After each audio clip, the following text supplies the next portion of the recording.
नमस्कार, स्वागत है आप सभी का पीएमसी हिंदी चैनल के खास कार्यक्रम डॉक्टर से पूछो में और मैं हूं आपके साथ अंशिका। दर्शकों, इस कार्यक्रम में प्रत्येक फ्राइडे यानी कि शुक्रवार को हमारा रहता है Q&A सेशन, जिसमें आपके द्वारा भेजे गए सवालों के जवाब देते हैं हमारे साथ स्टूडियो में मौजूद डॉक्टर साहब।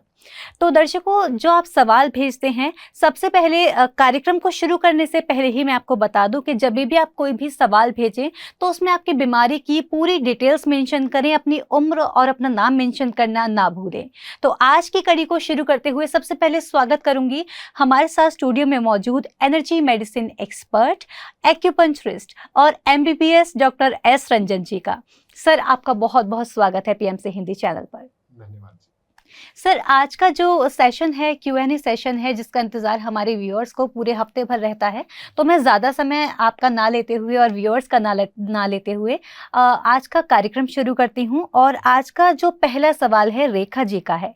इनका कहना है कि इनको काफ़ी दिनों से बैक साइड में सोते टाइम पेन रहता है और जब तक उठने का समय होता है, जब सुबह होती है, तो वो जो पेन होता है वो फैलकर आगे आ जाता है और जो कि काफ़ी समय तक रहता है, लेकिन कुछ टाइम के बाद फिर वो बंद हो जाता है। तो आपसे जानना चाहूंगी कि ये पेन किस तरह का पेन है। अगर सर के पीछे के एरिया में अगर दर्द होता है तो हमें ये बात समझनी है कि पीछे की तरफ जो नाड़ी जा रही है उस नाड़ी की दिक्कत है, यानी कि यहाँ पर यूबी मेरिडियन होता है। यूबी मेरिडियन में एनर्जी डिस्टर्ब हो रखी है। यूबी मेरिडियन के एक्यूप्रेशर पॉइंट पर हमें काम करना होगा। और जो भी तकलीफ सुबह शुरू होती है, सुबह में कुछ समय तक रहती है, तो हमारी दिन की शुरुआत जो होती है वो मूवमेंट के साथ होती है और मूवमेंट के लिए लीवर रिस्पॉन्सिबल होता है। अगर लीवर की कोई दिक्कत है तो ये सुबह में तकलीफ रहती है और बाद में फिर धीरे धीरे ठीक हो जाती है। तो हमें अपने लीवर के एक्यूप्रेशर पॉइंट पे काम करना पड़ेगा। तो दो एक्यूप्रेशर पॉइंट मैं आपको बता रहा हूँ, पहला यूबी मेरिडियन का और दूसरा लीवर का। यूबी मेरिडियन में हमारे एंकल के पीछे UB60 एक्यूप्रेशर पॉइंट होता है। ये UB60 एक्यूप्रेशर पॉइंट को आपको सिडेट करना है। हमने देखा है दो चीज़ें हैं, आपको स्क्रीन पे एक्यूप्रेशर पॉइंट दिख रहा है, आपको इसे दबा के रखना है। जब आप दबा के रखेंगे तो यहाँ की ऊर्जा जो है वो कम होगी। और UB66 जो कि छोटी उंगली के बेस पे है, इसका मसाज करना है। एक जगह पे सिलेट करना है और एक जगह पे मसाज करना है। एंकल के पीछे हमें लगातार दबा के रखना है और छोटी उंगली के बेस में जो एक्यूप्रेशर पॉइंट है UB66, वहाँ पर मसाज करना है। दो अलग अलग ढंग से एक्यूप्रेशर करने का तरीका होता है।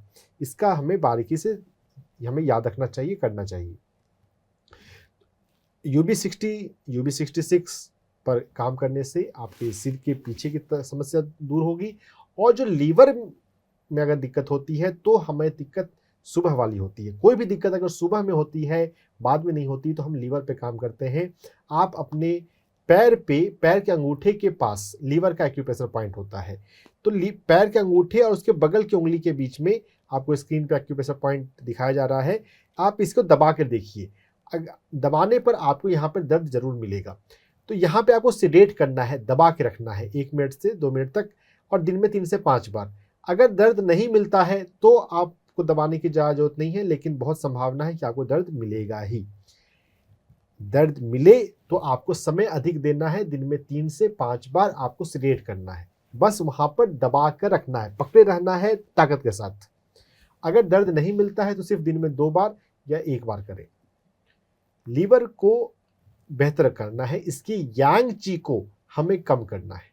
जब यांग ची कम हो जाएगी तो हेडेक जो है वो दूर हो जाएगी। साथ ही साथ आपको योग निद्रा का अभ्यास जरूर करना चाहिए। YouTube पर आपको मेरी आवाज़ में योग निद्रा मिल जाएगा। आप किसी अच्छे योग शिक्षक से आप योग निद्रा सीख सकते हैं। गाइडेड रिलैक्सेशन का तरीका होता है। शवासन की मुद्रा में शरीर के एक एक हिस्से को रिलैक्स कराया जाता है। एक बार अगर आप सीख लेंगे तो आप खुद से भी आप कर सकते हैं। इसको हफ्ते 10 दिन कुछ दिन तक आप रेगुलर प्रैक्टिस कीजिए। दिन में 1 बार या 2 बार भी किया जा सकता है। जब योग निद्रा का अभ्यास करेंगे, जो बताए गए एक्यूप्रेशर पॉइंट पे काम करेंगे, तो आपका सर दर्द गारंटेड ठीक हो जाएगा।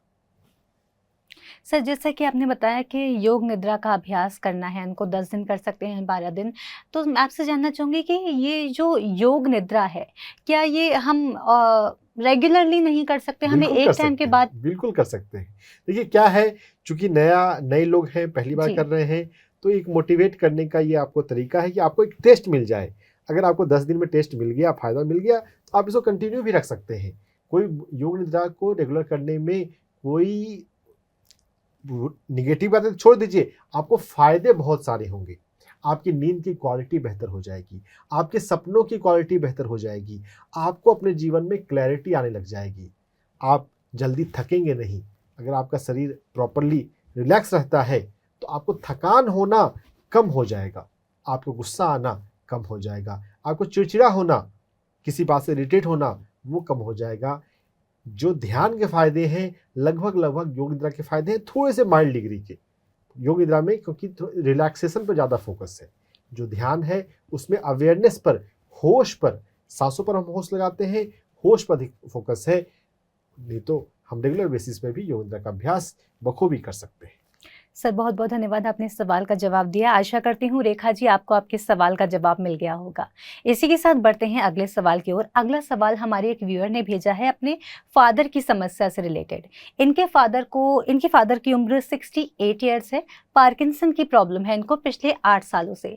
और उसके बाद जब इनको पार्किंसन की प्रॉब्लम हुई तो पहले 5 सालों में इन्होंने काफ़ी टाइप के ट्रीटमेंट्स लिए, लाइक रेकी की इन्होंने ट्रीटमेंट लिया, प्राणिक हीलिंग का ट्रीटमेंट लिया और आयुर्वेदा का भी ट्रीटमेंट लिया।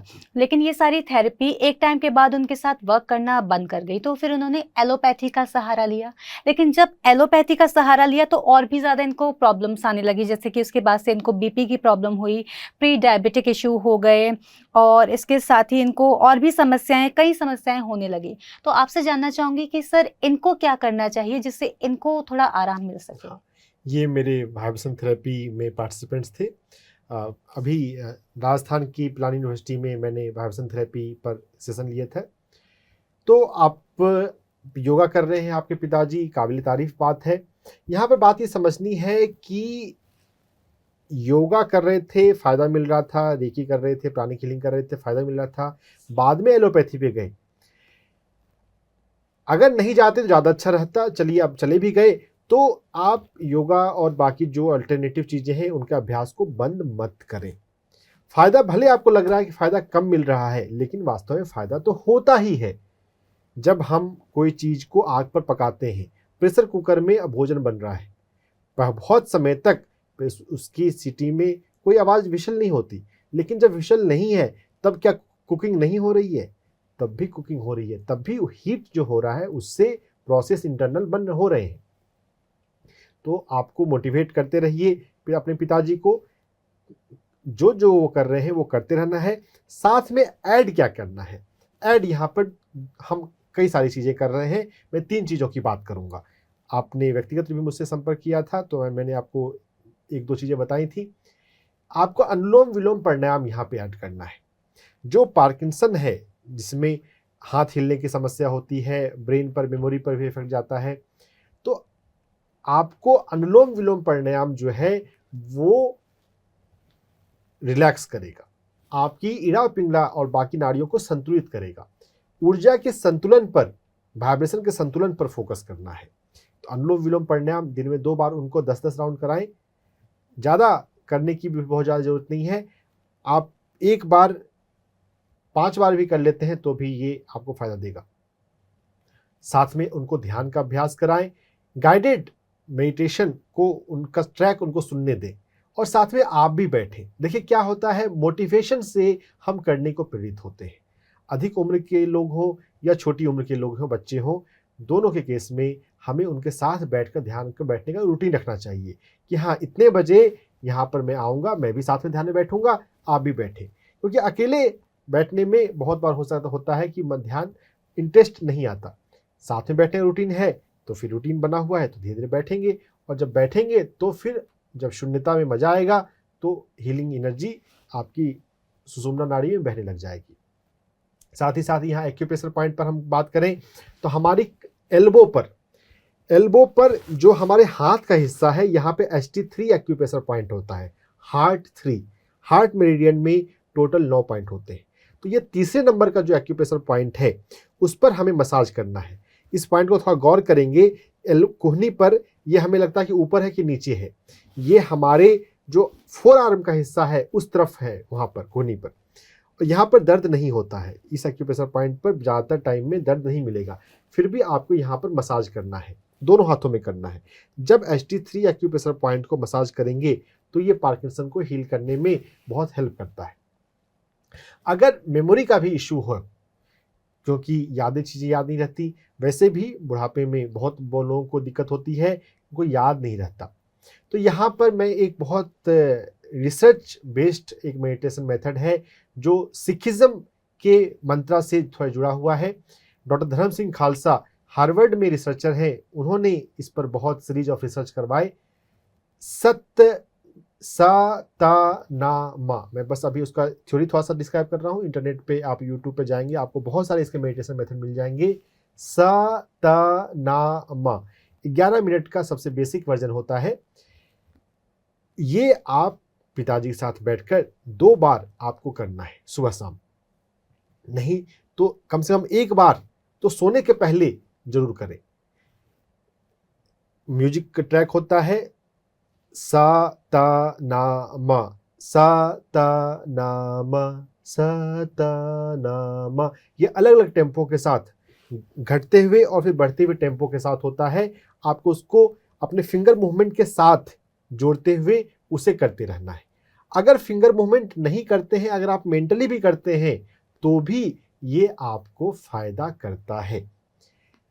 सा ता ना मा, ये जो मेडिटेशन है ना, इसमें वर्ड, ये जो सा वर्ड है, ता वर्ड है, ना वर्ड है, ये इतना म्यूजिकल है कि जब हम इस मेडिटेशन में बैठते हैं, करते हैं, हमारी प्रवृत्ति है कि उस म्यूजिक के साथ हम जुड़ जाते हैं, हम भी बोलने लगते हैं। तो वास्तव में क्या होता है, पार्किंसन के पेशेंट हैं, अधिक उम्र वाले पेशेंट हैं, उनका ब्रेन स्लो हो रहा है, तो यहाँ पर जब वो उच्चारण करते हैं, उनका टंग मूवमेंट है, उनके ब्रेन का उस स्पेसिफिक पार्ट एक्टिव होता है, और म्यूजिक है तो वो एंजॉय करते हैं।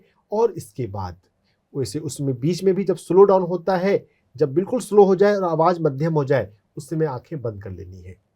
खुली आंखों से शुरुआत कर सकते हैं, और लेकिन जितनी देर आपने 11 मिनट का बेसिक वर्जन है, जितनी देर किया, बाद में थोड़ी देर आंख बंद करके भी चुपचाप बैठे रहे, जो म्यूजिक के साथ हुआ उस वाइब्रेशन को फील करें। ये ब्रेन को एक्टिव करने का बहुत पावरफुल तरीका है।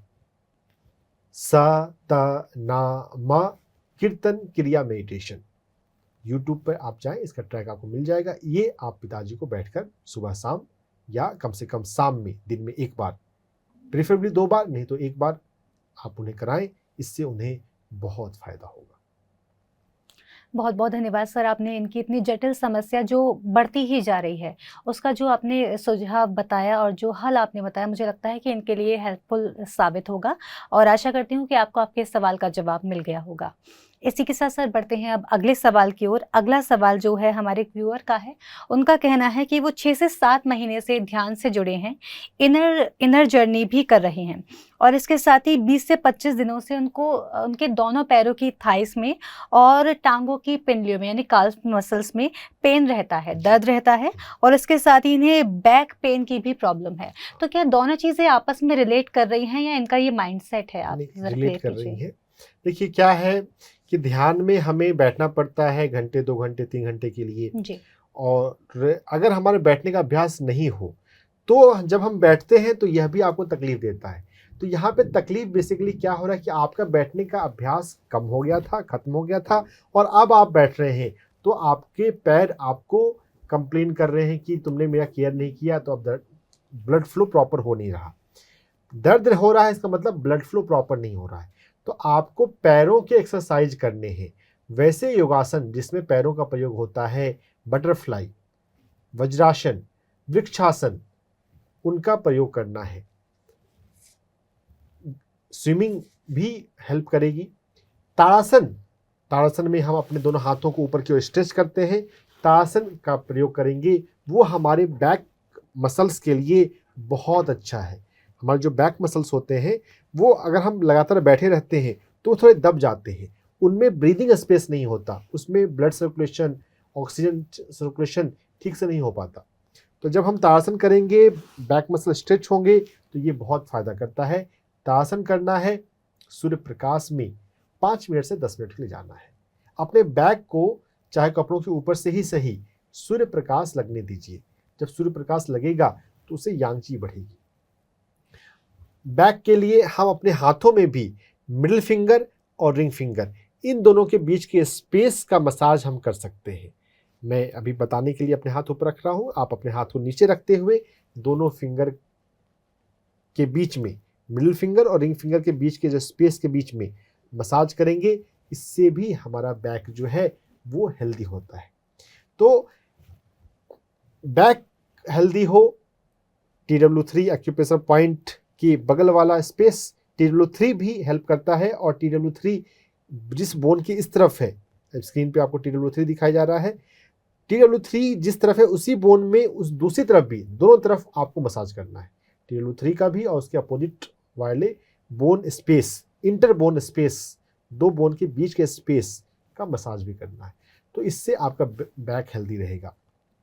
और थाई में, पैर में तकलीफ होती है, ध्यान में आप यह भी बात जानें कि आंख बंद रखते हुए आप अपने पैरों को खोल सकते हैं, हिला सकते हैं, पैरों को, उंगलियों को मोड़ सकते हैं और वापस पालथी लगा के बैठ सकते हैं।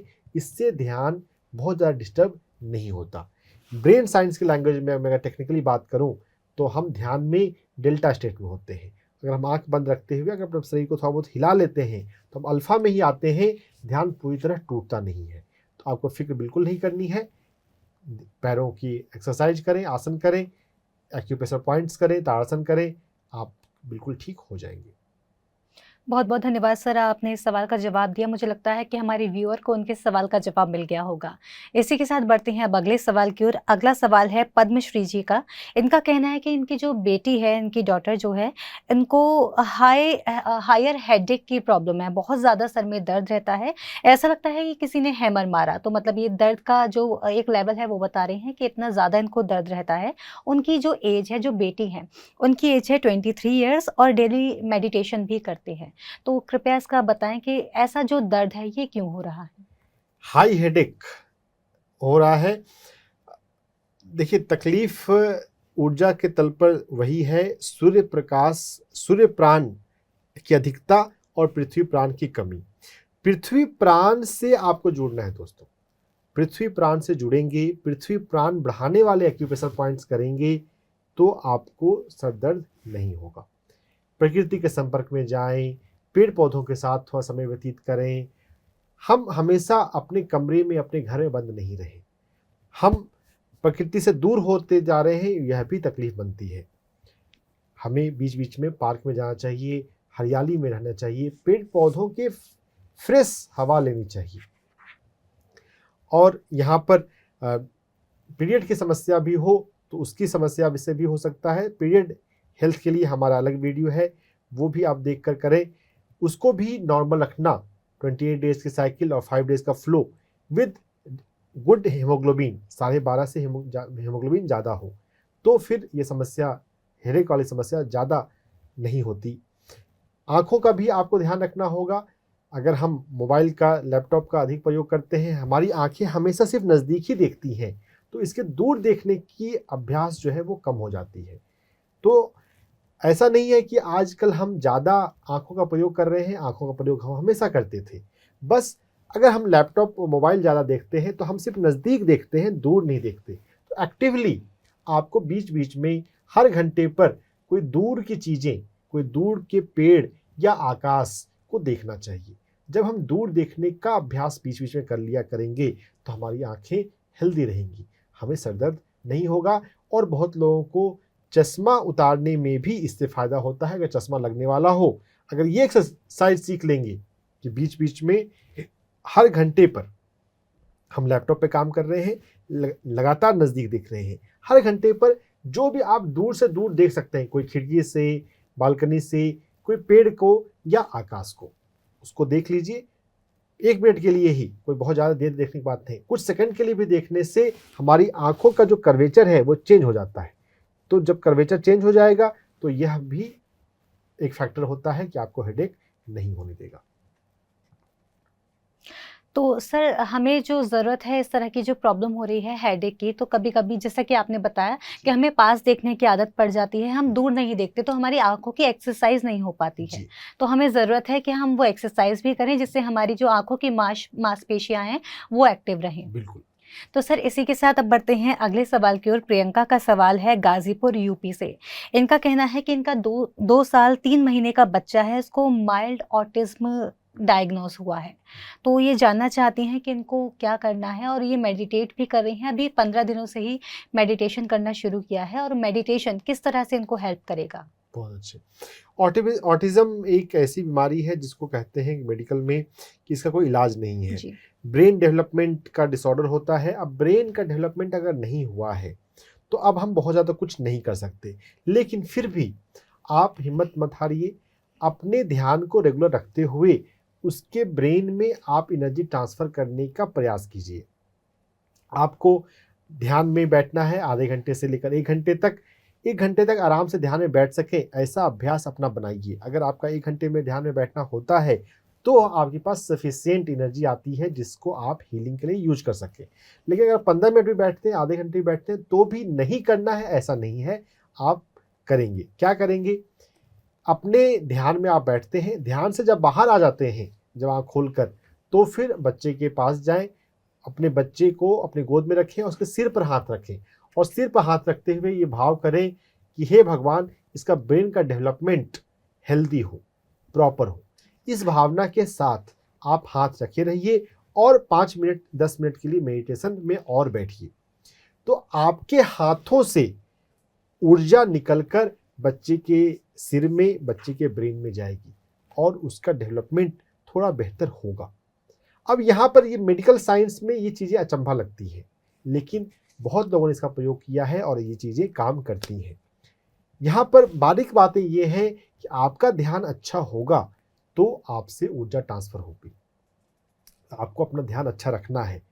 आपकी ये कैपेसिटी हो कि आप आँख बंद करके एक अच्छे शांत शून्य अवस्था में जा सकें, तो उसके लिए टाइम देना पड़ेगा आपको। और माँ के अलावा पिता या परिवार के कोई सदस्य भी कर सकते हैं। सभी लोग थोड़ा-थोड़ा समय बाँट के कर सकते हैं। अपना ध्यान में बैठें, 1 घंटे ध्यान में बैठें, ध्यान से जब बाहर आएँ, बच्चे के सिर पर हाथ रखकर 5 मिनट के लिए, 10 मिनट के लिए ध्यान में और बैठें और भाव करें कि इसका ब्रेन हेल्दी हो रहा है, प्रॉपर डेवलप हो रहा है। जब बच्चा सो रहा हो, उस समय आप ध्यान में बैठिए, उसके सिर पर हाथ रखते हुए और भाव कीजिए कि मेरी ध्यान की ऊर्जा उसमें ट्रांसफ़र हो रही है। ध्यान की ऊर्जा ट्रांसफ़र हो, उसके लिए आपके पास एक अच्छी ऊर्जा होनी चाहिए। साथ ही साथ यहाँ पर हम कलर थेरेपी का प्रयोग कर सकते हैं। सुजोक में हमारा जो सिर है, वो सभी हमारी उँगलियों के टिप्स पर आता है। जो उँगलियों के टिप्स हैं, हमारे हाथ की 10 उँगलियाँ और पैर की 10 उँगलियाँ, वो जो टिप्स हैं, वो हमारे ब्रेन से जुड़ा हुआ है। तो आप अपने लाल रंग का प्रयोग दिन के समय सभी उँगलियों के टिप्स पर करना है। ये जितना बड़ा करेंगे उतना अच्छा है। लेकिन यहाँ पे लाल रंग के प्रयोग में एक बात ये भी देखना है कि अगर बच्चा हाइपर हो कभी, कि मतलब वो ज़रूरत से ज़्यादा एक्टिव हो जाता है या चिल्लाता है या कुछ अगर ऐसा है, तो फिर लाल रंग का प्रयोग आपको कम देर के लिए करना है, 2 घंटे 4 घंटे। लाल रंग जो है ये ब्रेन को एक्टिव करेगा, यांग ची को बढ़ाएगा। तो कभी-कभी ये अगर बच्चा ऑटिज़्म में कई तरह के सिम्पटम होते हैं। अगर माइल्ड है तो चलिए फिर तो आप सेफली लगा सकते हैं 20 उँगलियों के टिप्स पर। और ये जो लाल रंग है ये लगभग 6 घंटे के लिए होना चाहिए। सभी उँगलियों के टिप्स पर अच्छे से आप लगाएं। 6 घंटे के बाद आप पानी के कपड़े से उसे पोंछकर मिटा सकते हैं। लगा भी रह जाए तो उससे कोई नुकसान नहीं है। इन जो उंगली के टिप्स हैं इनको आप दबा भी सकते हैं। अगर जब हम उंगलियों के टिप्स को दबाएंगे तो ये सुजोक मेथड से ब्रेन को एक्टिव करेगा। कलर थेरेपी, सुजोक, इन सभी में हमें ये बात जानना है कि ध्यान जो है वो सबसे ज़्यादा हेल्प करेगा। लेकिन हाँ, ऑटिज़्म जैसे केस में आपको धैर्य बहुत रखना पड़ेगा। 6 महीने आप नियमित करके ही फिर इसके रिजल्ट की कुछ उम्मीद करें। तुरंत आप कभी मत सोचें कि मुझे फ़ायदा हो जाए। धैर्य के साथ आप ध्यान में बैठते रहिए, उसके ब्रेन में ऊर्जा ट्रांसफ़र करते रहिए। सुजोक एक्यूप्रेशर, मसाज फिंगर का टिप्स का और लाल रंग का प्रयोग 6 घंटे तक सभी 20 उंगलियों के समय, सभी 20 उंगलियों पर दिन के समय, रात में रंगों का प्रभाव नहीं होता है। कुछ बच्चे जो रंगों को लगवाने में कोऑपरेट नहीं करते, उनके लिए हम बोलते हैं कि रात में आप लगा के छोड़ दीजिए, लेकिन अगर बच्चा कोऑपरेट करे तो दिन में ही लगाना ज़्यादा फायदेमंद देगा। तो इन सभी का प्रयोग करेंगे तो आपको लाभ जरूर होगा। सर, आपसे जानना चाहूँगी, क्या अफर्मेशंस यहाँ पर कोई सहायता कर सकते हैं? क्योंकि अफर्मेशंस जो होते हैं हमारे स्वयं के लिए होते हैं, जी, तो क्या यहाँ पर कोई सहायता अफर्मेशंस के द्वारा हो सकती है? डायरेक्ट रूप से तो नहीं हो सकती, क्योंकि छोटा बच्चा है। जी। छोटे बच्चे का जो सोचने का तरीका है अभी वो विकसित हो ही रहा है। अभी 2.5 साल का बच्चे की आपने बिल्कुल, उम्र बिल्कुल। बताई। लेकिन यहाँ पर जो माँ है, छोटे बच्चे की ऊर्जा, छोटे बच्चे का मन माँ से भी जुड़ा हुआ है। माँ अपने लिए कर सकती है। जब भी कोई बच्चा बीमार होता है, 10 साल से, 12 साल से, 15 साल से कम का बच्चा, तो पेरेंट्स को भी अपने मन पर, अपनी ऊर्जा पर काम करना है। कर्मा, माइंड और एनर्जी सभी बच्चों के अपने पेरेंट्स से जुड़े होते हैं। माँ अपने भीतर पॉजिटिविटी लाने के लिए अफर्मेशन का प्रयोग कर सकती है। भगवान मेरे साथ है, भगवान मुझे मदद कर रहा है, मैं सकारात्मक रहती हूँ, मैं हर दिन ध्यान में बैठती हूँ। ऐसे 5 से 10 अफर्मेशन आप अपने लिए चुन लें। अफर्मेशन तो हजारों हो सकते हैं, हजारों।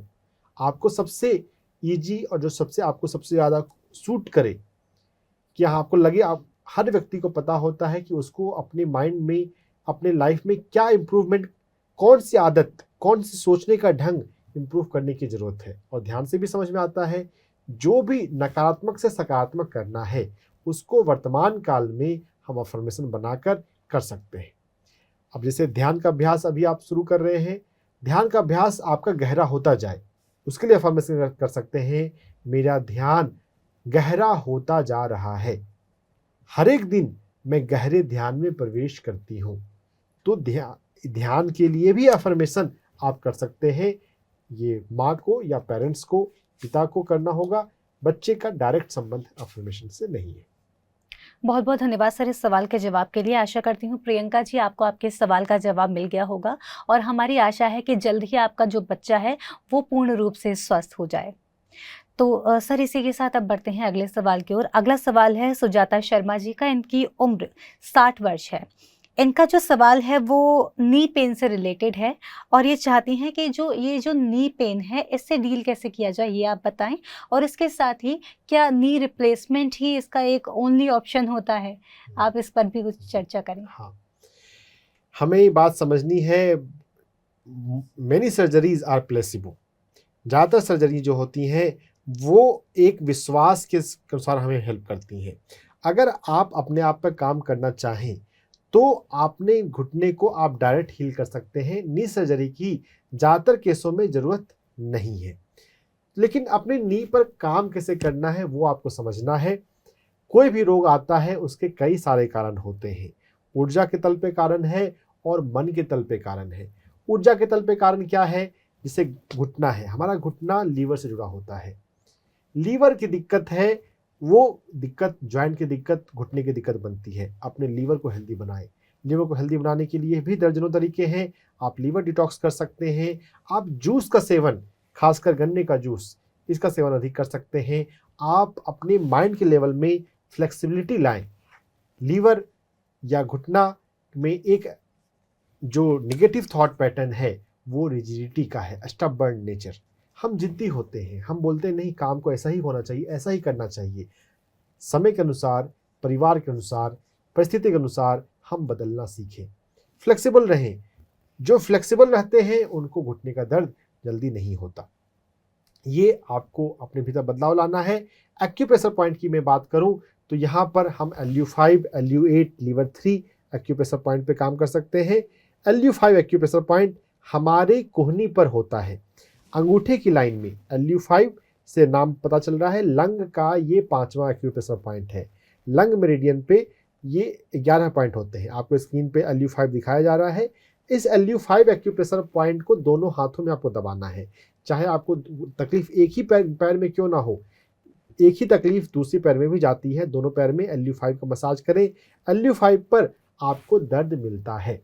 दर्द मिल रहा है तब तो आपको दिन में 5 बार करना चाहिए, दर्द नहीं मिले तो भी आप दिन में 2 बार तो जरूर करें। इस एक्यूप्रेशर पॉइंट को मसाज करते हुए अफर्मेशन किया करें, मैं जीवन में फ्लेक्सिबल हूँ, बदलती हुई परिस्थितियों को मैं स्वीकार करता हूँ, मैं जरूरत के अनुसार ढल जाता हूँ, ढल जाती हूँ। हम फ्लेक्सिबल रहेंगे, अडेप्टेबल रहेंगे, बदलने को तैयार रहेंगे तो हमारे घुटने सही रहेंगे। LV5 एक्यूप्रेशर पॉइंट के अलावा हम अपने पैर पे LV3 acupressure point, liver 3 acupressure point पे काम कर सकते हैं। पैर का अंगूठा और उसके बगल की उंगली के बीच में थोड़ा सा पीछे ये लीवर 3 LV3 एक्यूप्रेशर पॉइंट होता है। इस LV3 एक्यूप्रेशर पॉइंट का मसाज आपको दिन में 5 बार करना है। दोनों ही एक्यूप्रेशर पॉइंट LV5 और LV3 दोनों का मसाज दिन में 5 बार ही करना है। जब तकलीफ ज़्यादा होती है, जैसे यहाँ पे सर्जरी के लिए डॉक्टर ने कहा है, जब तकलीफ ज़्यादा हो फिर तो दिन में 5 बार करना कंपलसरी है। अगर थोड़ा सा सिचुएशन माइल्ड है तो दिन में 3 बार कर सकते हैं, और कम है तो दिन में 2 बार कर सकते हैं। रेगुलर करेंगे तो आपको फ़ायदा ज़रूर होगा, नी रिप्लेसमेंट कराने की ज़रूरत नहीं पड़ेगी। ध्यान में आप बैठते हैं, ध्यान में बैठने के समय को बढ़ाने की कोशिश करें, और ध्यान के अंत में जब आप आँख खोल चुके हैं उसके बाद अपने घुटने पर पैर रखें, अपने घुटने को बोलें, मैं तुम्हें प्यार करती हूँ, तुम बहुत अच्छे हो, मुझे चलने में तुम हम मदद करते हो, धन्यवाद। जब हम अपने घुटने को छूते हैं, प्यार करते हैं, उसे लव वाइब्रेशन भेजते हैं ध्यान के बाद, क्योंकि ध्यान में हमारी चेतना बढ़ चुकी है, एलिवेट हो चुकी है। तो एलिवेटेड कॉन्शियसनेस के साथ जब आप वाइब्रेशन भेजेंगे तो उसका प्रभाव ज़्यादा होता है और वो स्ट्रक्चरल चेंजेस भी लाता है। कि सर्जरी की जरूरत क्यों पड़ गई, कुछ ऐसा चीज बदलाव हो गया है जो हम स्ट्रक्चर में हम चेंज करेंगे। स्ट्रक्चर में भी चेंज होते हैं भावना से, पॉजिटिव भावना को भेजने से। अपने घुटने को प्यार दें, फ्लेक्सिबल बने, LV5 और लीवर 3 एक्यूप्रेशर पॉइंट का मसाज करें, घुटने का दर्द गारंटेड ठीक होगा, गारंटेड। क्योंकि घुटने के केस में तो मैंने बहुत लोगों को फ़ायदा होते देखा है। बहुत बहुत धन्यवाद सर, आपने जो एनर्जी पॉइंट्स बताएं और इसके साथ ही जो आपने जानकारी दी, मुझे लगता है कि सुजाता जी को उनके सवाल का जवाब मिल गया होगा। और आप इन सभी जानकारियों को अपने जीवन में आत्मसात करें जिससे कि आपकी समस्या का जल्द से जल्द निदान हो सके। इसी के साथ सर बढ़ेंगे अगले सवाल की ओर। अगला सवाल है लता कनौजिया जी का, दिल्ली से हैं ये, और इनकी उम्र 46 ईयर्स है। इनकी जो प्रॉब्लम है, इनके बेटे की प्रॉब्लम है। बेटा इनका है 12 साल का, उसको माइनर थैलेसीमिया डायग्नोस हुआ है। वैसे इनका कहना है कि जो इनका बेटा है वो एक्टिव है और इंटेलिजेंट भी है, लेकिन फिजिकल ग्रोथ कम है क्योंकि हाइट कम है और वेट भी उनका कम है, और आई साइट वीक है। इस वजह से उनको काफ़ी मोटे लेंस का चश्मा भी लगा हुआ है। तो इस पर आपसे जानना चाहूँगी, लेकिन सबसे पहले जानना चाहूँगी कि थैलेसीमिया क्या होता है। थैलेसेमिया हमारे ब्लड की प्रॉब्लम है। ब्लड में जो हीमोग्लोबिन है, जेनेटिक प्रॉब्लम बोलते हैं, पेरेंट्स से ट्रांसफ़र होकर आता है। जेनेटिक कंडीशन जब भी नाम आता है तो फिर हमको लगता है कि यह तो ठीक होना मुश्किल है। ऐसा नहीं है दोस्तों, इपिजेनेटिक्स का कंसेप्ट आ चुका है। हम अपने जीन की बीमारियों को भी ठीक कर सकते हैं अपने माइंड को ठीक करके। इपिजेनेटिक्स के कंसेप्ट को आप पढ़ें, समझें। डॉक्टर ब्रूस लिप्टन जिन्होंने 1960s में ही स्टेम सेल पे रिसर्च करके एपिजेनेटिक्स को खोजा था, इस पर बहुत एजुकेट करते हैं। इंटरनेट पर, यूट्यूब पर आपको बहुत सारे वीडियो मिल जाएंगे। हम अपनी जेनेटिक कंडीशन को भी ठीक कर सकते हैं, थैलेसीमिया को भी ठीक किया जा सकता है, बशर्ते आप अपने माइंड पर कितना काम कर रहे हैं। यहाँ पर ग्रोथ स्लो हो गई है इंटरनली। ये लीवर, पैंक्रियाज और किडनी का एफ्लिक्शन है। अगर वजन कम है तो किडनी और पैंक्रियाज की दिक्कत है। हमें लीवर पे काम करना है, हमें पैंक्रियाज पे काम करना है, हमें किडनी पे काम करना है। ग्रोथ रिटार्डेशन मतलब केयर बहुत ज़्यादा करने की ज़रूरत है। आंखों पे मोटा चश्मा है, लीवर की ऊर्जा ही आंखों में जाती है। लीवर की ऊर्जा आंखों तक नहीं पहुंच रही, कम पहुंच रही है। उसके पास ही अपनी ऊर्जा कम हो गई है, तो वो आंखों में कम ऊर्जा भेजना पा रहा है। परिवार के लोग ध्यान में बैठें, और ध्यान से जब बाहर आते हैं, परिवार के लोग मतलब कोई भी फैमिली मेम्बर हेल्प कर सकता है अपने बच्चों को। बच्चे भी थोड़ा ध्यान में आप बैठने के लिए प्रेरित कर सकते हैं। वैसे बच्चे ध्यान में थोड़े कम उत्साह से आते हैं, कभी कभी कुछ बच्चे करने भी लग जाते हैं। पेरेंट्स की, एल्डर्स की अधिक जिम्मेदारी है कि वो ध्यान में बैठे, और ध्यान से जब आप बाहर आ जाते हैं उसके बाद आप बच्चे के स्प्लीन पर, स्प्लीन हमारे पेट में बाईं तरफ होता है, और लीवर पर अलग अलग बार रखना पड़ेगा, या तो 2 लोग एक साथ करेंगे या एक ही व्यक्ति 2 बार करेगा। एक बार हम अपने स्प्लीन पर और एक बार लीवर पर हाथ रखकर भावना करनी है कि जो लीवर है वो परफेक्ट हो, पूरी तरह से हेल्दी हो, इसकी प्राण ऊर्जा बढ़े। स्प्लीन पर हाथ रखकर भी ऐसी भाव करनी है कि स्प्लीन हेल्दी हो, इसकी प्राण ऊर्जा बढ़े, ये परफेक्ट काम करे। ध्यान की ऊर्जा हमारे हाथ रखने से, टच करने से बहने लगती है, और उस पर अगर हम भावना जोड़ दें कि लीवर एक्टिव हो तो आपकी भावना से आपकी ऊर्जा बढ़ने लगती है। ऊर्जा बढ़ाएंगे तो ग्रोथ रिटार्डेशन को ओवरकम कर जाएंगे। एक्यूप्रेशर पॉइंट पे मैं बात करूं तो हमारे लीवर, पैंक्रियाज और किडनी, ये 3 ऑर्गन पे काम करना है, तो इन तीनों के एक्यूप्रेशर पॉइंट लीवर 3, लीवर पे काम करने के लिए लीवर 3, पैंक्रियाज पर काम करने के लिए पैंक्रियाज यानी कि स्प्लीन SP4, SP6, और किडनी पर काम करने के लिए K1 एक्यूप्रेशर पॉइंट, इनका मसाज करना चाहिए। लीवर 3, K1 और SP4, SP6, इन सभी का आप रेगुलर मसाज करेंगे दिन में 3 से 5 बार। बच्चे अगर सीख लेता है तो अच्छी बात है, वो खुद से अपना हेल्प थोड़ा सा कर सकता है, नहीं तो बड़े करें। कलर थेरेपी का भी प्रयोग कर सकते हैं। किडनी K6 एक्यूप्रेशर पॉइंट जो है उसका वजन में बहुत महत्व है, वहाँ पर आप ब्लैक कलर लगा के रखें। हमारे एंकल के जस्ट नीचे K6 एक्यूप्रेशर पॉइंट होता है, किडनी का 6ठा एक्यूप्रेशर पॉइंट। किडनी मेरिडियन में टोटल 27 एक्यूप्रेशर पॉइंट होते हैं। 6 नंबर का K6 एक्यूप्रेशर पॉइंट जो है वहाँ पर ब्लैक कलर लगाना है। बड़ा सा काले रंग का डॉट दिन में किसी भी समय लगा दें, लगभग 6 घंटे के लिए दोनों पैर में। K6 अगर एक्टिव होगा वहाँ पे ब्लैक कलर लगाएंगे तो उससे वजन उसका बढ़ने लगेगा। किडनी पर काम करना है, पैंक्रियाज पे काम करना है, लीवर पे काम करना है, ग्रोथ रिटार्डेशन को ओवरकम किया जा सकता है। भोजन से ज़्यादा ऊर्जा पर ध्यान दें। K6 एक्यूप्रेशर पॉइंट जो है इसको आप दबा भी सकते हैं। स्क्रीन पे आपको K6 एक्यूप्रेशर पॉइंट दिख रहा है, ये दोनों पैरों में करना है। इसको आप थोड़ा थोड़ा जेंटली मसाज भी कर सकते हैं। वैसे ये बोनी एरिया है तो ज़्यादा यहाँ पर मसल नहीं मिलता, तो ज़्यादा ताकत नहीं लगाई जा सकती। थोड़ा बहुत मसाज करेंगे और धैर्य रखना होता है, समय थोड़ा लगेगा। जब ग्रोथ रिटार्डेशन है तो ग्रोथ रिटार्डेशन को ओवरकम करने में थोड़ा समय लगेगा। अगर धैर्य के साथ आप इन सभी का प्रयोग करेंगे तो आपको फ़ायदा जरूर मिलेगा। धैर्य चाहिए और फेथ चाहिए, विश्वास चाहिए कि हाँ इससे हीलिंग होगी। ये इनक्यूरेबल डिजीज है, इसको माइंड से निकाल दीजिए। हम बिल्कुल through out the life perfect haemoglobin level रख सकते हैं। हीमोग्लोबिन लेवल कम नहीं होगी, लेकिन अगर ध्यान करेंगे, एक्यूप्रेशर करेंगे, मन पर काम करेंगे तो। बहुत बहुत धन्यवाद सर इस सवाल के जवाब के लिए। आशा करते हैं हमारे ये जो व्यूअर हैं इनका जो सवाल है इनके बेटे को रिलेटेड जल्द ही और इनको इनके सवाल का जवाब मिल गया हो, और आशा करते हैं कि जल्द ही इनका जो बेटा है वो पूर्ण रूप से स्वस्थ हो जाए। सर इसी के साथ बढ़ते हैं अगले सवाल की ओर। अगला सवाल हमारे एक व्यूअर ने भेजा है। इनका कहना है कि इनका 9 साल का बेटा कुछ दिनों पहले, 1 वीक पहले बीमार पड़ गया था। तो जब उसके टेस्ट वगैरह हुए तो डॉक्टर ने उनकी रिपोर्ट में ल्यूकेमिया सेल को डायग्नोस किया। उनको पता चला कि ऐसा उनको कुछ प्रॉब्लम है, तो उसके बाद से ये काफ़ी डिस्टर्ब है। तो सबसे पहले मैं आपसे जानना चाहूँगी कि ये होता क्या है? ल्यूकेमिया एक तरह का कैंसर है, ये ब्लड कैंसर है छोटे बच्चे को। देखिए किसी भी उम्र में कैंसर हो सकता है। छोटे बच्चों को बीमारी हो जाती है तो हमारे पास सवाल आता है कि ऐसा क्यों हुआ। ऐसा सवाल नहीं करना चाहिए।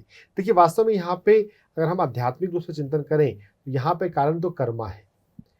कर्म सिद्धांत के कंसेप्ट के अनुसार कभी भी किसी भी व्यक्ति के साथ, किसी भी परिवार के साथ अन्याय नहीं होता। जो हमने किया है उसको हमें भोगना होता है, भले वो अलग ढंग से आता है। अब यहाँ पर हम भगवान से शिकायत करने के बजाय हम अपने आप पे काम करें तो हम उसे हील कर सकते हैं। यहाँ पर हम भोजन के मामले में भी बहुत इम्प्रूवमेंट कर सकते हैं। भोजन के मामले में शाकाहारी भोजन तो होना ही चाहिए, हमें मिलेट्स का सेवन करना चाहिए। 5 मिलेट्स बच्चे को खिलाना शुरू करें और परिवार में दूसरे लोग भी खाएं। एक नॉर्मल पर्सन भी मिलेट्स को ले सकता है, ये उसके भी हेल्थ को इम्प्रूव ही करेगा। अगर हम किसी व्यक्ति को, किसी मरीज को हम अलग से खाना देते हैं कुछ उसको विशेष, तो उसको खाने में और लग सकता है। अगर हम सभी वो भोजन कर रहे हैं, फिर तो वो हमारे भोजन का लाइफ स्टाइल है। हम सभी लोग मिलेट्स का सेवन कर सकते हैं। मिलेट्स का सेवन लेना है और प्राकृतिक सात्विकता में जितना आप आ सकते हैं आते जाइए, भोजन के मामले में विशेषकर और बाकी जगहों में भी। भोजन में बदलाव लाकर हीलिंग होती है। मैं एक कैंसर रिसर्चर केली टर्नर का जिक्र कर रहा हूं। केली ए टर्नर ने 10 साल लगाए कैंसर पे, वैसे कैंसर के मरीज जो अल्टरनेटिव तरीकों से अपने आप को हील करते हैं, उनका इंटरव्यू करने और उनके हीलर्स का इंटरव्यू करने में केली टर्नर को 100 से अधिक कैंसर मरीज ऐसे मिले जिन्होंने अपना कैंसर प्राकृतिक ढंग से ठीक किया हो। उनकी सेकंड बुक रेडिकल होप में वो एक बच्चे का उसकी मदर के द्वारा डिस्क्रिप्शन लिखती हैं कि उन्होंने उस बच्चे को भी यही ल्यूकेमिया सीरियल कैंसर था और उसकी मदर ने अपने बच्चे के भोजन को, डाइट को बदल के और भी मन पे भी काम किया, लेकिन रेडिकल होप में डाइट पे ज़्यादा जिक्र है। शाकाहारी सात्विक भोजन, खासकर मिलेट्स और फल सब्जियां का अधिक प्रयोग। भोजन को बदलने से, प्रोसेस्ड फूड को बिल्कुल बंद कर देने से हीलिंग होनी उसकी शुरू हो गई। वो उस बच्चे की तो हीलिंग, उसके बॉडी से ल्यूकेमिया सेल्स गायब हो गए। हीलिंग हो सकती है। मेडिकल साइंस में ये बात नहीं मानी जाएंगी, लेकिन दुनिया में हमेशा कुछ लोग ऐसे आउट ऑफ द बॉक्स होते हैं जो हटकर काम करते हैं और रिजल्ट भी उनमें मिल रहा है। ल्यूकेमिया को हील किया जा सकता है, बशर्ते आपको थोड़ा हटकर काम करना पड़ेगा। यहाँ पर माइंड पर और कर्मा पे भी काम करना है। पेरेंट्स का ध्यान में बैठना, ध्यान में करना बहुत जरूरी है। छोटे बच्चों का कोई कर्मा नहीं होता, वो पेरेंट्स का कर्मा अपने शरीर पर लेते हैं। डॉक्टर ब्रायन वाइस ने, जिन्होंने कई डिकेड काम किया पास्ट लाइफ रिग्रेशन थेरेपी और कर्मा के सिद्धांत पे, उन्होंने ये बात बताई, छोटे बच्चे वास्तव में एक साहसी आत्माएं होती हैं जो अपने पिता के, अपने माता के कर्म को अपने शरीर पर धारण करती हैं। तो यहाँ पर पेरेंट्स का मेडिटेशन करना ज़्यादा जरूरी है। बच्चे के भोजन में बदलाव लाएं, प्राकृतिक भोजन, सात्विक भोजन, शाकाहारी भोजन, मिलेट्स का भोजन लाएं और पेरेंट्स को ध्यान में आना चाहिए। ध्यान रेगुलर में करना शुरू करें, दिन में 1-1 घंटे 2 बार बैठें और साथ ही साथ आप कर्मों के सिद्धांत को समझिए, कर्मों को बैलेंस करने का तरीका सीखिए। कर्मों को बैलेंस करने में बहुत सारी बातें हैं। एक इम्पॉर्टेंट बात है फॉरगिवनेस। कभी भी किसी से कोई भी झगड़ा फसाद कन्फ्लिक्ट ना रखें। अगर कभी कन्फ्लिक्ट हो जाता है तो भले गलती आपकी ना हो, माफ़ी मांगकर उसको सिचुएशन को शांत कर ले। अरे शांत जीवन तो ऐसे भी अच्छा रहता है। थोड़ा सा अगर हम झुक भी जाएंगे तो क्या हो जाएगा। कर्मा बैलेंस होते हैं।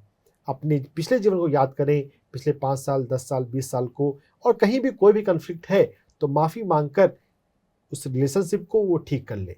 अगर कोई ऐसे व्यक्ति हो जो शरीर छोड़कर जा चुके हो, कन्फ्लिक्ट था, हमने उनसे बातचीत बंद कर दी, वो ऊपर चले गए, अब कुछ नहीं कर सकते, तो हम उनकी आत्मा से माफ़ी मांग सकते हैं। कर्मों का सिद्धांत एक बहुत बड़ी बात है, बहुत गहरी बात है। कर्मों के सिद्धांत को समझें, उस पर काम करें। कर्मा जब चेंज होगा, मेडिटेशन जब आपकी लाइफ में आएगा, ल्यूकेमिया भी ठीक होगा। डरने की जरूरत बिल्कुल भी नहीं है। एलोपैथी के सिस्टम में जाएंगे, ऑन्कोलॉजिस्ट तो आपको कहेंगे कि हाँ इसमें केमोथेरेपी, लंबी केमोथेरेपी चलेगी, लेकिन आपको डरने की जरूरत बिल्कुल नहीं है। कर्मा पर, माइंड पर, भोजन पर काम करने की जरूरत है।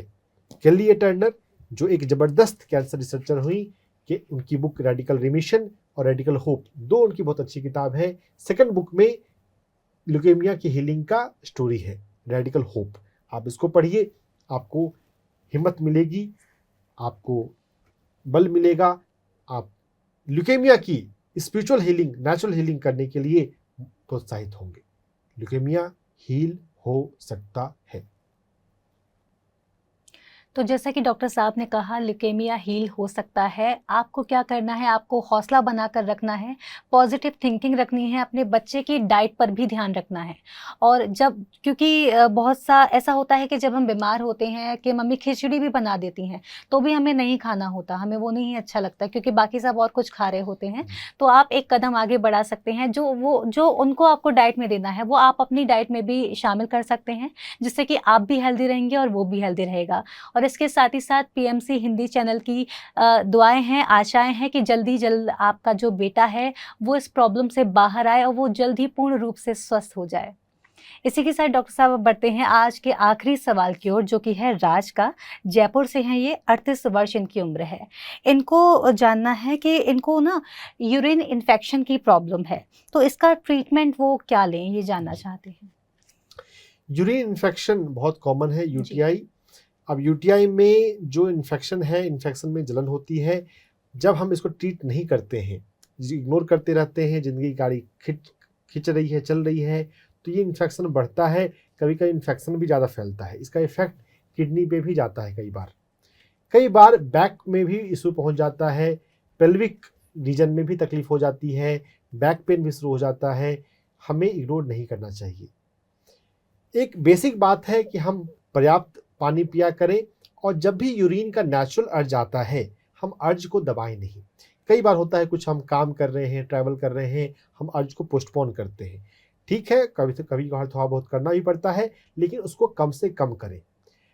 प्रकृति के कॉल, नेचर कॉल को अगर हम फॉलो करेंगे तो हेल्दी वे में, वो जब यूरिन बॉडी के लिए हेल्दी चीज़ तो है नहीं, उसे बॉडी से निकल जाना चाहिए, उसे निकाल जाने देंगे। पानी का सेवन अधिक करना है, वाटर, पानी, और साथ ही साथ हर तरह का लिक्विड आपको अधिक लेना चाहिए। जब हम अधिक पानी लेते हैं तो उससे भी हमारी बॉडी से इन्फेक्शन जो है वो फ्लश आउट होता है। ये फिजिकल लेवल की चीज़ें हो गई। एनर्जी लेवल पे चीज़ें हम आएंगे।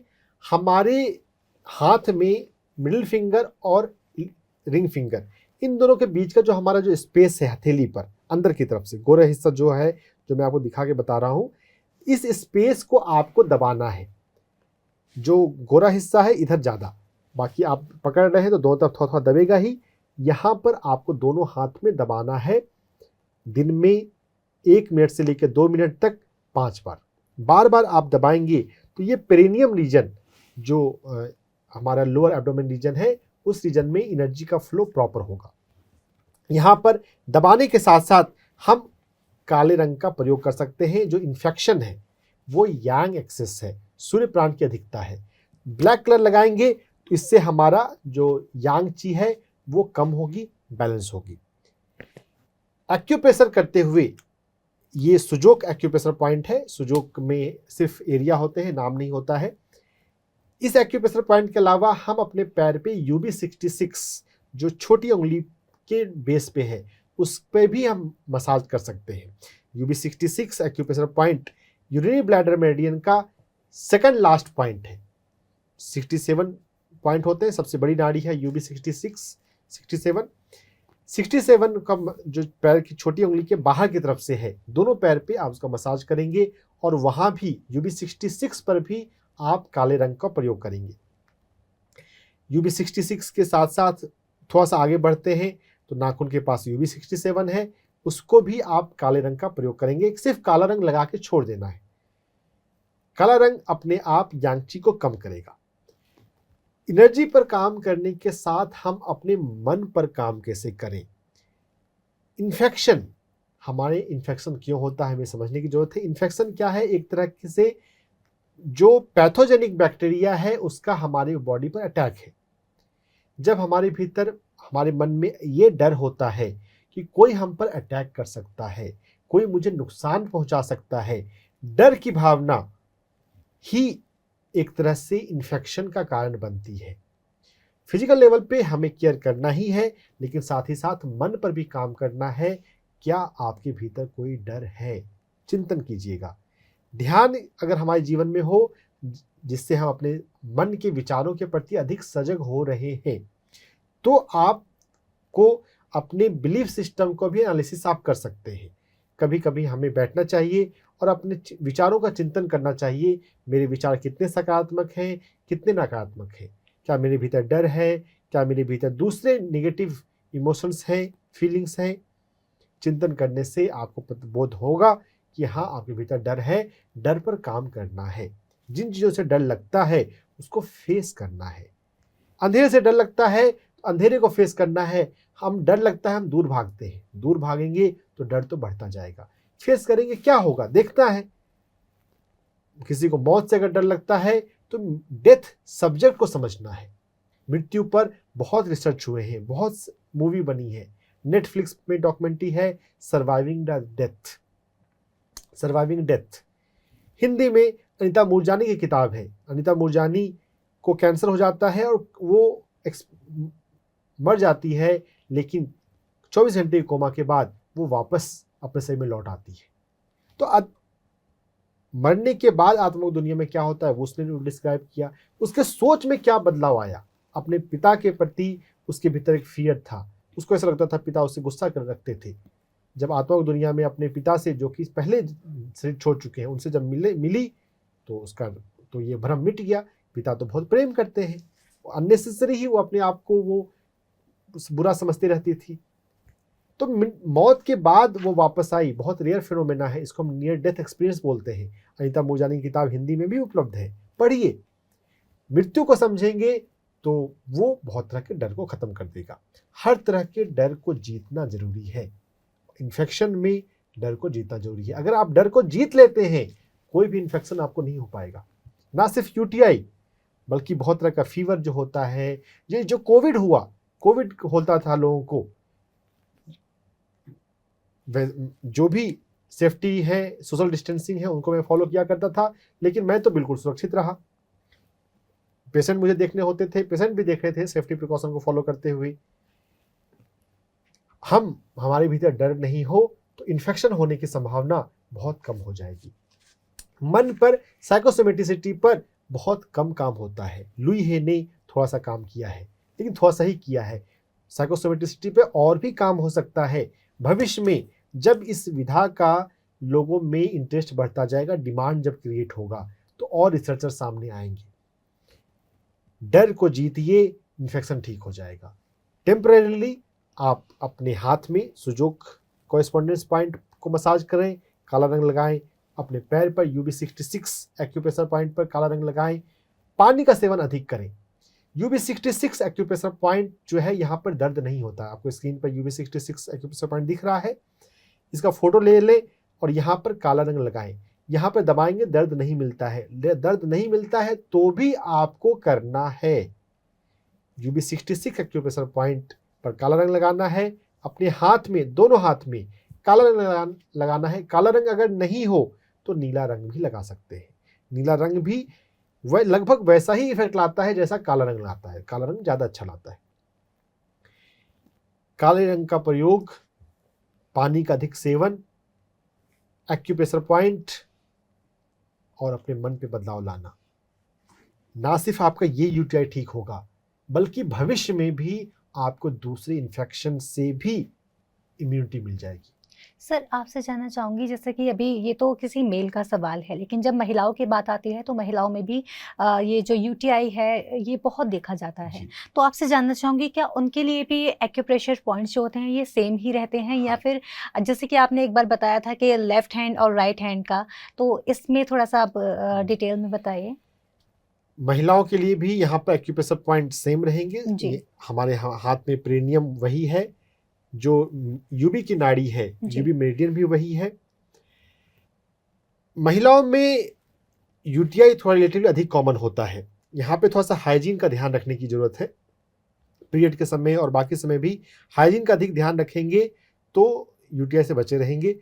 लेकिन जब एक बार यूटीआई हो जाए तो जो उसका जो मैनेजमेंट है एनर्जी से, एक्यूप्रेशर से और माइंड से, वो वही है जो पुरुषों में है। पुरुष हो या महिला हो, यहाँ पर डिफरेंस नहीं आता। जब किडनी के एक्यूप्रेशर पॉइंट करते हैं वहाँ पर डिफरेंस होता है। यहाँ पे किडनी का कोई एक्यूप्रेशर पॉइंट पे हम काम नहीं कर रहे हैं, तो यहाँ पे कोई डिफरेंस नहीं है। सर, तो डाइट में इसमें क्या हमें ध्यान रखने की ज़रूरत है? हमें कैसी चीज़ें कंज्यूम करनी चाहिए कि जो ये प्रॉब्लम्स ना हो? कि यहाँ पे तो इससे पानी पीने का अधिक महत्व है, जी। लिक्विड अधिक लेना है। उससे क्या होगा, उससे हम ज़्यादा यूरिन जब जाएंगे तो जब यूटीआई है तो यूरिनरी ट्रैक में इन्फेक्शन है। थोड़ा सा मैं बायोलॉजी पर मैं जा रहा हूँ, जो लोग थोड़ा बायोलॉजी से फैमिलियर होंगे उनको ज़्यादा बात समझ में आएगी। यूरिनरी ट्रैक, यूरिन के रास्ते में इन्फेक्शन है। ये इन्फेक्शन कभी कभी फैलते फैलते ब्लैडर में भी पहुँच जाता है, तो फिर ज़्यादा तकलीफ हो जाती है ना। कभी कभी फीवर भी आ सकता है, बुखार भी आ सकता है। सिस्टमेटिक इन्फेक्शन हो जाए, इन्फेक्शन फैले तो होता है। जितना जल्दी हम कंट्रोल कर ले तो जो, अगर हम ज़्यादा पानी पीते हैं, ज़्यादा यूरिन बन रहा है, ब्लैडर को अधिक बार, ज़्यादा पानी पिएंगे तो अधिक बार पेशाब के लिए जाना पड़ेगा। जब यूरिन अधिक निकलेगा, जब लिक्विड अधिक निकलेगा तो ये एक तरह से धो देगा। जैसे आप समझिए कि हम बहुत बार धुलाई करते हैं, जब गंदगी है और उसको सफाई करनी है, झाड़ू करते हैं, पोछा करते हैं, हम धुलाई भी करते हैं बहुत जगह पर। धुलाई करने से अगर ज़्यादा धूल है तो धुलाई ही काम आती है।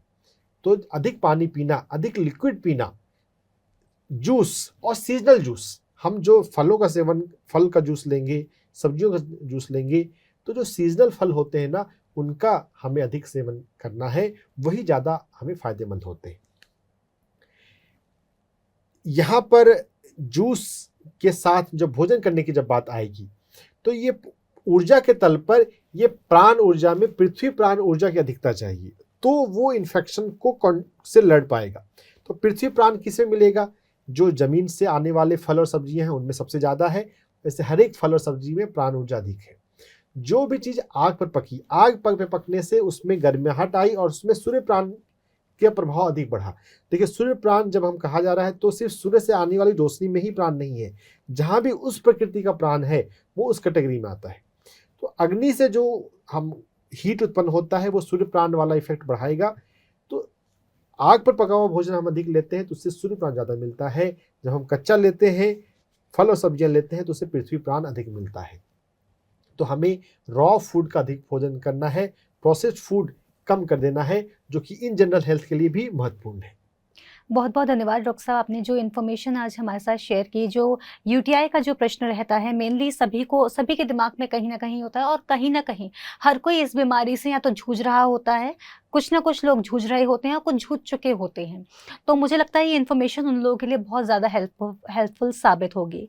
सर, इसी के साथ आपसे जानना चाहूँगी कि अब कार्यक्रम में वक्त हो चला है विराम लेने का, लेकिन आपसे जानना चाहूँगी कि जब क्वेश्चंस लोग भेजते हैं तो उनको क्या कुछ डिटेल्स देनी चाहिए, क्योंकि ये कहीं जब लोग प्रश्न हमारे पास भेजते हैं तो कोई दवाई मेंशन कर देते हैं अपने बीमारी में, जो भी बीमारी उनको है उसमें जो उनको डॉक्टर द्वारा प्रिस्क्राइब की हुई दवाई होती है वो भेज देते हैं, और कहीं ना कहीं इन्फॉर्मेशन जो ज़रूरी होती है उनकी प्रॉब्लम को डायग्नोस करने में, आपको सवाल का जवाब देने में जो इन्फॉर्मेशन चाहिए होती है वो मिसिंग रहती है। तो आपसे कहना चाहूँगी, एक बार आप हमारे व्यूअर्स को बता दें कि क्या क्या इन्फॉर्मेशन हमें चाहिए जिससे कि उनके सवाल का जवाब अच्छे से मिल पाए। बहुत बढ़िया। जब मेडिकल कॉलेज में हमें जब पढ़ाया जाता है तो वहाँ पर सबसे पहले हमें ये बताया जाता है, जो हिस्ट्री टेकिंग है ये बहुत इंपॉर्टेंट है। हिस्ट्री टेकिंग में सबसे पहले हम नाम पूछते हैं। नाम महत्वपूर्ण है, जब संबोधन करेंगे, जिक्र करेंगे तो नाम तो चाहिए, तो नाम तो लिखना है। बहुत लोग सवाल आप भेजते हैं तो बस अपनी समस्या भेज देते हैं। आपको लगता है कि आप समस्या भेजें तो ठीक ही है, नहीं, आपको नीचे अपना नाम या ऊपर नाम, कहीं भी एक जगह पे अपना नाम जरूर लिखें। नाम लिखना है, उम्र लिखना है, क्योंकि उम्र से बहुत फर्क पड़ जाता है। किडनी के एक्यूप्रेशर पॉइंट सिर्फ किडनी के लिए नहीं होते, कि उसका कनेक्शन हमारे शरीर की हर एक नाड़ियाँ हर एक रीजन में जा रही हैं। तो जहाँ पे किडनी का रोल आएगा वहाँ पर उम्र बहुत प्रभाव पड़ेगा, और भी बहुत जगह पड़ता है। तो उम्र जरूरी है, नाम लिखने, उम्र लिखें। जगह का नाम हम इसलिए लिखें क्योंकि हम पता चल सके कि हमारा प्रोग्राम कहाँ कहाँ देखा जा रहा है। जगह का हेल्थ पॉइंट ऑफ व्यू से यूज नहीं है। और अपनी समस्याओं को, हर छोटी छोटी समस्याओं को आप पेपर पे अपनी सारी बात पहले लिख लें, हमारे व्हाट्सएप पे लिखने से पहले। क्योंकि अगर आप एक लाइन लिखते हैं और उस बीच में किसी दूसरे ने पोस्ट कर दिया तो फिर हमारे लिए वो बहुत दिक्कत हो जाती है मेंटेन करना डेटा को। आप अपना एक बार में लिख कर भेजें। सबसे पुरानी समस्या को सबसे पहले लिखें, क्योंकि आपको सबसे ज़्यादा उस पर ध्यान देना है। अगर सबसे पुरानी चीज़ को अगर आप ठीक नहीं करेंगे, वही तो अलग अलग बीमारी बन रहा है। दोस्तों, ये समझना है। हम ये नहीं समझते, हमको लगता है कि आज की समस्या आज नहीं है। ये तो कई सालों से आपने पाला हुआ था, लेकिन उसका रूप कुछ और था। सबसे पुरानी समस्या को सबसे पहले लिखें, ढेर सारी समस्या है तो पॉइंट वाइज करके आप लिखें। दवाओं का जिक्र ना करें, हम दवा नहीं देते हैं, दवा उतना इफेक्टिव है भी नहीं।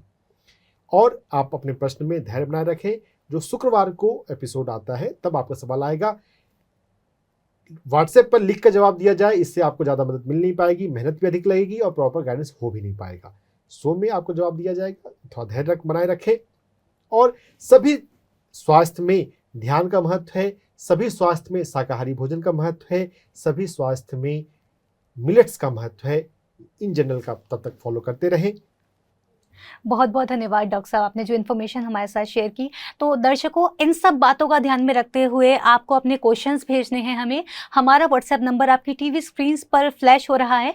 आप जब भी अपना सवाल हमें भेजें तो उसमें आपका वेट कितना है वो भी ज़रूर मेंशन करें, जो डॉक्टर साहब ने पॉइंट्स बताए उनके साथ ही। तो दर्शकों, इसी के साथ आज के इस एपिसोड में इतना ही।